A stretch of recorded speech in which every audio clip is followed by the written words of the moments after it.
शिशु साहित्य संसद पक्षर राज्यस्तरीय शिशु साहित्यिक सम्मेलन सांप्रतिक समय ओडिया शिशु साहित्य निबंध लिखनर संख्या कमुथिबारु शिशु साहित्यिक माने प्रबंध रचना उपरे गुरुत्व देवा सहित महाविद्यालय एवं विश्वविद्यालय पाठ्यक्रम सामिल होई परिबा भली गवेषणात्मक निबंध रचना दिगरे प्रयत्नशील हेबाकु पुरी रे आयोजित राज्यस्तरीय शिशु साहित्यिक सम्मेलन में मत प्रकाश पाइछि।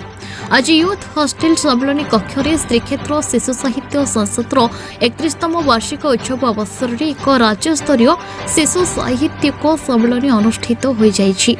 संसदर सभापति प्रणकृष्ण महापात्र अध्यक्षतार अनुष्ठित यह सम्मेलन में विशिष्ट भाषाविद तथा ओडिया भाषा प्रतिष्ठान प्राक्तन निर्देशक डॉक्टर कैलाश चंद्र टिकायतराय उद्घाटक ओडिशा शिशु किशोर साहित्य एकाडेमी सभापति प्रोफेसर दास बेनहुर मुख्य अतिथि रूपे जोग देथिले।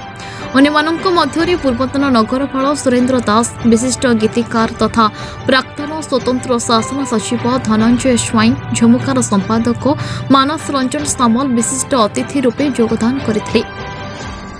प्रारंभ में डॉक्टर हेमंत कुमार छोटराई उत्सवर आभिमुख्य संपर्क में सूचना देइथिबा बेले संपादकीय विवरणी पाठ करथिले संपादक महेंद्र बिसोई। संसदर कार्यकारी सभापति वीरेन्द्र महांती अतिथि परिचय एवं उपसभापति रमेश चंद्र दास स्वागत अभिभाषण प्रदान करथिले। एही अवसर में शिशु साहित्य रचना क्षेत्र में उल्लेखनीय अवदान पर रत्नाकर नायक जाजपुर, हरिप्रिया पट्टनायक भुवनेश्वर, डॉक्टर विजय पात्र फुलपाणी, तपन कुमार स्वाई जगतसिंहपुर, प्रभासिनी बराड़ नयागढ़, सुश्री संयुक्ता परिच्छा बलांगीर, कविता मिश्र पुरी को शिशु साहित्य सम्मान रे सम्मानित करा जायतला। संवर्धना पर्व परिचालना करथिले श्याम प्रकाश सेनापति। समारोह रे प्रभासिनी बराड़क रचित शिशु पत्रिका मालो माँ कहिते मते अतिथि मानक द्वारा उन्मोचित होइतला।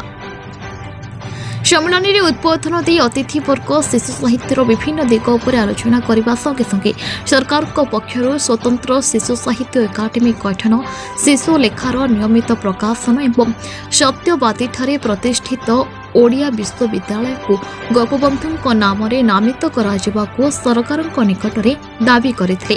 प्रभात चंद्र रथ, मिनती पट्टनायक, दुर्गावती प्रधान, लक्ष्मीकांत दलई, अन्नपूर्णा देवी, लक्ष्मीधर माझी, कृष्णा महापात्र प्रमुख कार्यक्रम परिचालना करथिले।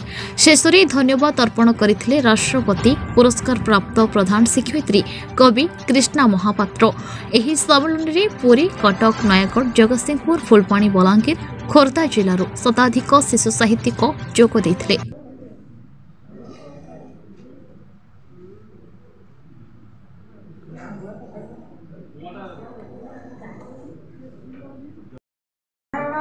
मनीषटे नुहे से असाधारण असामान्य अनन्या अनुपमा कविटे मनीषटे गृहिणीटे शिक्षयित्री जने तांकर एक नियर परिचय अछि।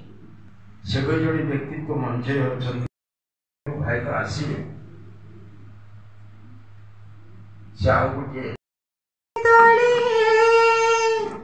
आसरा मिलिले भुज छाई तले मानसिकतार उन्नति एवं तथा उच्च चिंताधारा तैयारी करिबारे शिशु साहित्य। पुरीरू रमेश साहू रिपोर्ट, न्यूज उपांत ओडिशा।